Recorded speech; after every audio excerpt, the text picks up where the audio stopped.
Está bem assim? Tá ótimo. Perfeito. Então, nessa ação penal 502.21.79.78, depoimento do senhor Flávio Gomes Machado Filho, é isso? Perfeito.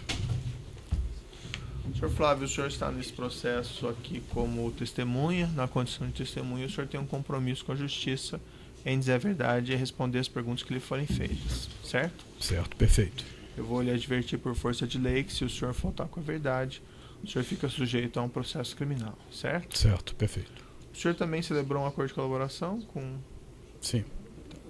Esse acordo de colaboração que o senhor celebrou com a Procuradoria-Geral da República também obriga o senhor a dizer apenas a verdade perante a justiça, certo? Certo. Então eu vou lhe advertir também que se o senhor faltar com a verdade, por força desse acordo, o senhor perde o acordo e o senhor também responde criminalmente, certo? Certo, perfeito. Em relação a esse acordo, a única coisa que interessa à justiça é a verdade dos fatos. O senhor não deve nada exagerar e nada excluir, certo? Certo, perfeito. Dito isso, eu passo a palavra ao Ministério Público Federal. Excelência, só constar que o depoente ele não prestou depoimento sobre esse fato específico ainda, então é a primeira vez. Certo. Okay? Bom dia, boa tarde, senhor Flávio. Boa tarde. O senhor trabalhou na Andrade Gutierrez durante quanto tempo? Eu entrei na Andrade Gutierrez em dezembro de 2003 e saí agora em fevereiro de 2016, sendo que no período de julho de 2015 até fevereiro eu fiquei licenciado. Qual que eram os seus cargos lá? De 2003 até 2011, diretor de Relações Institucionais. 2011 até fevereiro de 2014, vice-presidente de Relações Institucionais da holding. Inicialmente era o diretor da construtora. E de março de 2014 até meu desligamento, presidente da Unidade de Negócios da América Latina. Ok. Quando você estava trabalhando com questões de relações institucionais, especialmente na vice-presidência, onde você ficava lotado? Brasília. Brasília? Brasília. Você residia em Brasília? Residi em Brasília com a família. Ok. O senhor era subordinado do senhor Otávio Marques? A partir de 2011, sim, subordinado a ele. Até 2011 era subordinado ao presidente da construtora. Ok, então em 2014 você... Não, 2014, aí eu voltei para a construtora como presidente de unidade, passei a ser subordinado ao presidente da construtora novamente. Ok, mas você mantinha contatos com o Otávio? Não, contato, sim, pela relação como executivo, né? O senhor Otávio, em meados de março, abril, meados de 2014, ali no segundo semestre, entre o primeiro e o segundo semestre, no meio dos dois, ele te pediu em algum momento para comparecer a algum tipo de evento na casa do senhor Gin Argelo?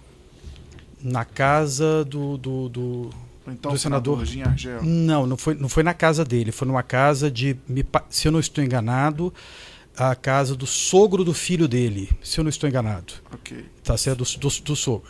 Exato. Foi um almoço que ele me pediu que eu comparecesse, porque ele não poderia comparecer por motivos pessoais e, coincidentemente, era um período, uma semana que eu estava no Brasil, porque eu já estava cuidando da área internacional, mas eu achei por bem me fazer acompanhar do Gustavo Barreto, que é quem tinha assumido, que era um executivo que trabalhou comigo 10 anos e que tinha assumido essa função na empresa, então eu o convidei para ir comigo. Esse almoço, então, foi realizado na casa do sogro do filho do senhor Jorge Argelo? Exatamente. Ok. E qual foi o tema que foi tratado nesse almoço?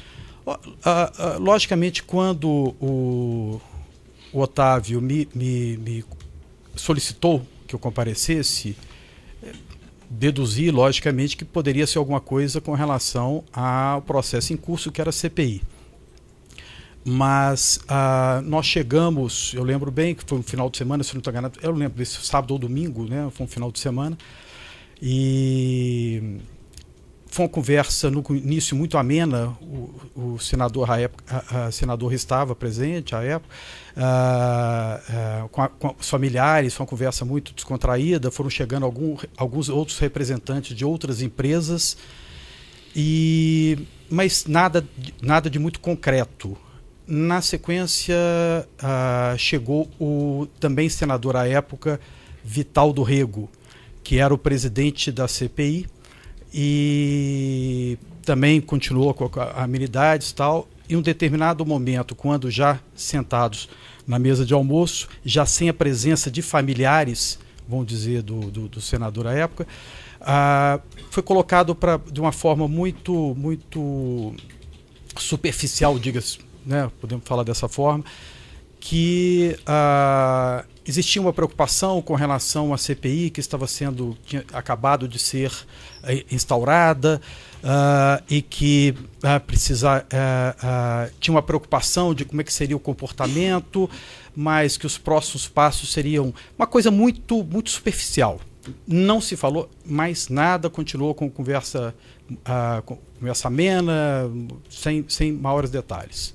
Então, mas se falou então do andamento da CPI? Não diretamente do andamento, da preocupação do que poderia advir, vamos dizer, de movimentos de uma CPI se não tivesse bem controlada, bem organizada, essa coisa toda. E, de qualquer forma, ficou por aí. Nada mais foi tratado sobre o assunto. Quem estava nessa reunião, além do senhor Jean Argelo e do então senador Vitaldo Rego? Se eu não estou enganado, quer dizer, os parentes Especificamente no almoço. Nessa mesa. Nessa mesa. Eu me lembro de um representante da Odebrecht, me lembro de um representante da OAS, Dr. Léo Pinheiro, acho que Roberto Zardi estava também, da Odebrecht era Cláudio Melo, Gustavo, eu tenho lembrança desses. Eu realmente foi um momento muito ponto fora da curva no meu dia a dia, então foi uma coisa que eu realmente não... E como foi um assunto muito, muito genérico que foi tratado, então não... Tanto é que depois deste almoço eu nunca mais tratei do assunto. Você falou que foi exposta uma preocupação com o rumo da CPI. Não especificamente rumo.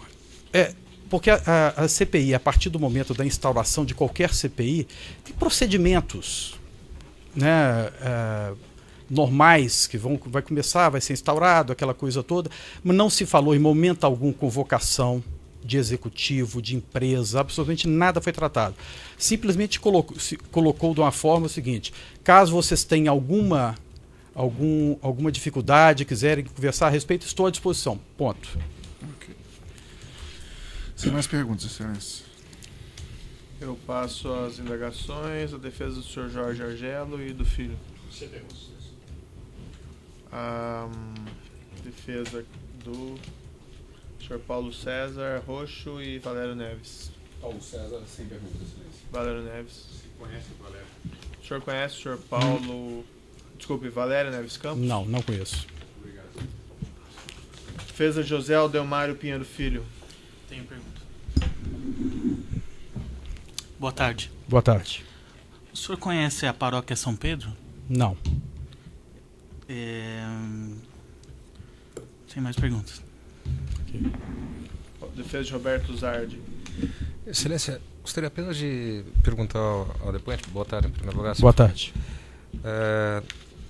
Se ele pode precisar a data desse almoço? É complicado, eu teria que rever alguns... Um mês, pelo menos? Eu imagino que tenha sido em torno final de junho, início de julho. Quer dizer, em torno disso, eu não consigo precisar exatamente a data. Muito obrigado. Defesa de Dilson Paiva. O senhor conhece Dilson Paiva? Não conheço. Quem pergunta? Ricardo Pessoa e Valmir Santana. Só uma questão aqui, um minutinho. Perfeito.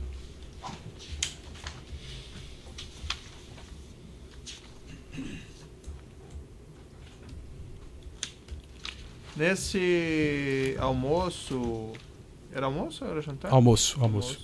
Não houve nenhuma espécie de solicitação de contribuição eleitoral? Nenhuma. Não se tocou no assunto. Em nenhum momento no almoço. E qual que era o objetivo desse almoço? O que para mim ficou mais ou menos claro era uma demonstração de unidade entre o senador Gin com o senador Vitaldo Rego em relação à condução dos processos, com um público qualificado que estava presente naquele almoço. Para mim ficou mais, subentendido, desculpe o termo, mas seria por aí. Mas não tinha objetivo claro Uhum. Na verdade, quando o Otávio Azevedo me solicitou que eu comparecesse, era muito mais na representação da Andrade Gutierrez, que a Andrade Gutierrez estivesse presente a esse almoço. E para falaram sobre a CPI, mas em um tom mais genérico. Muito genérico, muito genérico. E a preocupação que a CPI não impactasse as empresas, a atividade econômica. Econômicas, isso aí é uma coisa que estava, vamos dizer, fazia parte da preocupação deles, senadores, no sentido que isso aí não criasse vamos dizer, um problema, uma situação de desconforto para o setor, uma coisa muito mais setorizada do que individualizada.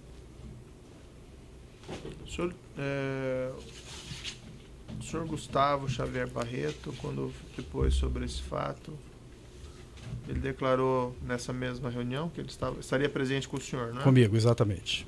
A Giangelo fez um relato genérico sobre o funcionamento da CPI, como se estivesse introduzindo o assunto e se colocando à disposição, até mesmo por estarem no comando da CPI, deixando no ar que poderiam ajudar. É correto esse relato dele? Mas, creio que sim. Isso é uma observação no sentido, conforme eu falei anteriormente, no sentido de mostrar uma unidade que ele e o presidente tinham um comando do processo.